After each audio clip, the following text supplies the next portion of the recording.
proof that we are not normal yet, and maybe we're not going to be. Yeah. Yeah, two things. I think we're not normal yet, and part of that is the stress that a lot of Americans are still feeling about re-entry, about going back to, the old commuting and the old going to the office and all of those things, school even. I was looking through my stories that I've done in the past year, Chuck, and looking at all the sort of mental health impacts and physical impacts on people. 42% of adults in this country gained weight over the pandemic, right? More than half were less physically active. 2 out of 3 weren't sleeping right. 1 in 4 of us drank more than we used to.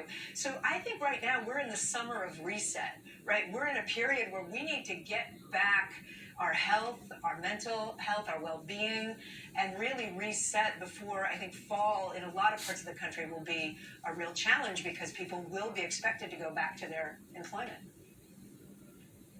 Well, and I was just going to say, Adam, let's talk about what is life at work going to look like these days. I want to read something here about return to work. I've heard many leaders conflate working from home with flexible work. Choosing where you work is not the same thing as flexibility over how you work and when you work. But it seems pretty clear that culturally, this is probably a big change that's not going away. We saw Amazon and Microsoft have been interesting tests here in the Pacific Northwest. Amazon wanting everybody to return. There was a revolt. Microsoft being very flexible. Everybody happy. Where are we headed?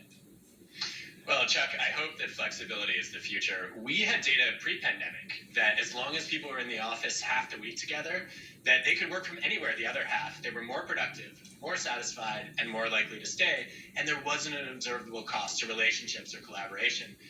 There was an experiment at a call center showing that when people work from home, they were 13.5% more productive. And I think it's been very, very slow for organizations to adapt to that. 2020 forced us to rethink that. And now as people start to come back to some version of the office, I think that employers that force people to be on site all the time are going to lose the war for talent, and they might not be around for a very long time. And speaking of work, I want to talk about the issue of vaccine mandates because it sort of gets back, Audie, to